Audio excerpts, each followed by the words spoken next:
السلام عليكم ورحمة الله تعالى وبركاته. أحبائي المتابعين، ليست مفاجأة لأحد أن الانتخابات الرئاسية على الأبواب والتحضيرات لهذه الانتخابات على قدم وساق، وكل يوم تخرج صوت ينضم إلى قائمة المرشحين، حتى أولئك الذين قاطعوا الرئاسيات لعدة مرات.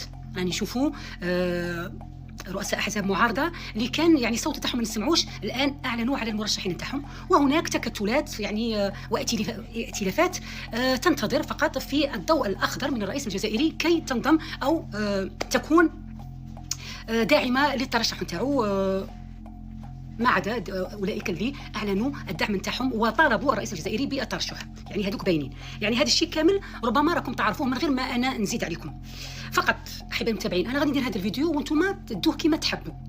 انا غادي نعطي معلومات، ماشي معلومات عامه ولكنها صحيحه، وانتم ترجموه كما تحبوا، لانه ولات هذيك القاعده انه انسان كي يتكلم على بيلون تاع شخص فهو الشيات نتاعو. انا ماني شياته تاع احد، انا دايوغ هاد الاشخاص اللي راهم في الحكم الان ما نعرفهمش، ونهار اللي خرجت ما كنتش نسمع حتى بهم، يعني باش تكونوا في الصوره. الرئيس الجزائري تبون، وبالرغم من انه لحد الان يعني ما اعلنش الترشح نتاعو، ولكن يعني هذه كل المؤشرات، يعني اذا توفرت الشروط او الظروف حدثت الحادثه حتما، وكل شيء يقول ان الرئيس الجزائري سوف يترشح عهدة ثانية. وكل مرة في اللقاءات نتاعو، بالرغم من اننا باش نكونوا صراحة، الرئيس الجزائري منذ دخوله يعني منذ توليه الرئاسة كان دائما عنده لقاءات مع الشعب، يعني لقاءات صحفيه يقابل بها الشعب نتاعو ويتكلم ببساطه ويعطيهم لو بيلون تاعو كل مره، يعني ماشي جديده. يعني ربما في الاخير كانت لقاءات اكثر، ولكن هذه ماشي جديده على الجزائريين. الرئيس تبون يعرفوه في اللقاءات نتاعو والبساطه نتاع التعبير نتاعو. المهم، قلت لكم الرئيس الجزائري عطى البيلون تاعو من خلال المشاريع الكبرى اللي اصبحت يعني كانها تحدي، ان ديفي. المشاريع الكبرى اللي انطلقت العديد منها، والاخرى في طريقها، والاخرى المعاهدات والاتفاقيات امضيت، يعني من بينهم طريق الصحراء اللي غادي يفك العزله على 400 مليون افريقي، مشروع الانابيب العابر للصحراء اللي ولا يعني ان كاسيون دو في ود مور بالنسبه للجزائريين والرئيس الجزائري، هذه باش نكونوا واضحين. المشروع الالياف البصريه اللي يربط 6 دول افريقيه، وراكم تسمعوا كل المشاريع في افريقيا. يعني بكري كنا نتعاملوا مع اوروبا وتعطينا الفتات، الجزائر من بكري تعرف من اين تؤكل الكتف، وعارفه بلي المستقبل هو افريقيا. ولكن اللي ربي يغفر له يغفر له، اللي يسامحوا يسامحوا، اللي ما يسامحوش ما يسامحوش. كانت المصلحه الشخصيه تطغى على المصلحه نتاع البلاد، وبجلوا ملء الجيوب على الاستثمار في المستقبل الافريقي والمستقبل الجزائري اللي مرتبط بالافريقيا. قلت لكم يعني هذا دايوغ الانبوب كي نقولوا انبوب العبر للصحراء، انبوب الغاز، هو مشروع افريقي اوروبي اللي غادي تاكل منه الجزائر ونيجر ونيجيريا الخبز بالعسل، بالاضافه لايطاليا اللي اغتنمت الفرصه نتاع التوترات بيننا وبين فرنسا واسبانيا ودخلت بالثقل تاعها وبصحتها. هذه كما قلنا العلاقات الاقتصاديه او الدوليه علاقات مصلحه وليست علاقات اخويه. اذا كانت الاخوه والمصلحه مع بعض فكان ذلك احسن واحسن.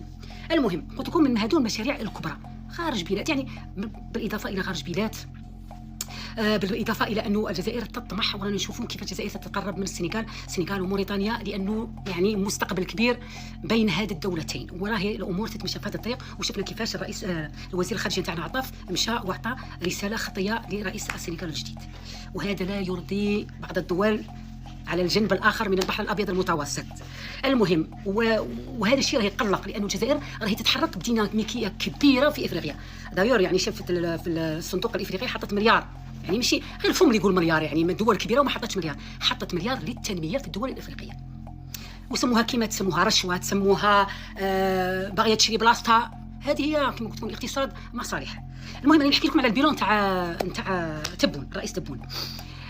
كل هذا كوم يعني المناطق الحره، يعني افريقيا، الجزائر اللي ولات ثاني دوله تنتج القمح افريقيا، اقتصاديا ثالث دوله، يعني ازاحت نيجيريا اللي كانت هي ثالث دوله. يعني البنك الدولي، صندوق النقد الدولي، هيئات عالميه ماليه اللي تقول ان الجزائر غادي تخرج من منطقه الدول الناميه الى الدول الناشئه في 2027.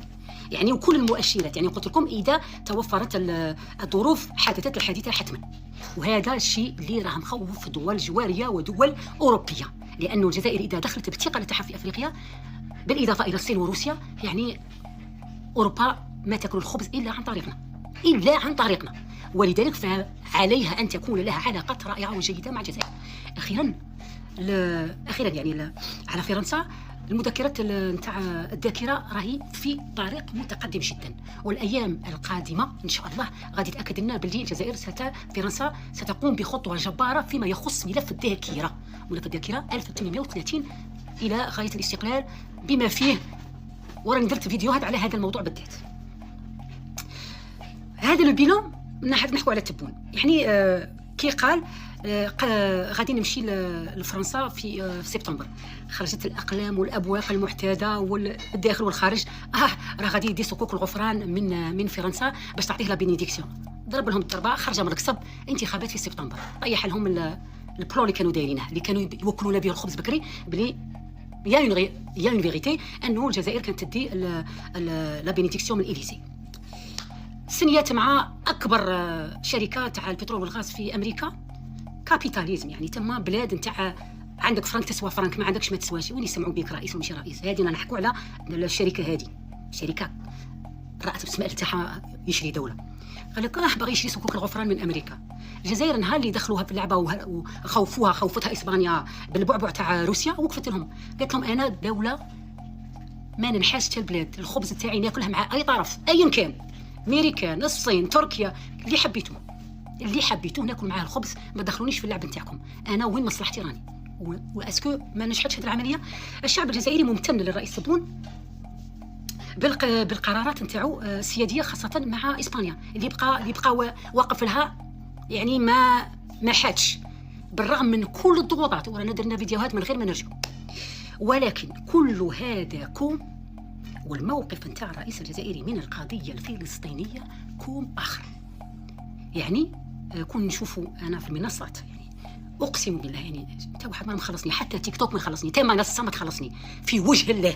واللي عنده شك يشوف الكونت تاعي ويشوف شنو عندي في البلاد. خرجت بفاليزه، كي نروح للبلاد نروح بفاليزه عند والديا، نرقد عند والديا، ما عندي فيها ستيلو. المهم كما قلت لكم، الموقف نتاعو من فلسطين الى شونجي لي دون. وانا قلت لكم يعني احبائي المتابعين، غزه ستطيح برؤساء وستضع في مكانهم رؤساء اخرين. الموقف الرجولي والسيادي والذي ما حاش في القضيه الفلسطينيه، والموقف الدبلوماسي نتاعنا في مجلس الامن، يعني هذا راني نقول لكم غير كل المعطيات. يعني لو بيلون تاع تبون، يعني اقتصاديا واجتماعيا ما نساوش، يعني العقود نتاع الاساتذه 35,000 اللي ضمهم، يعني باش ما نكثرش عليكم.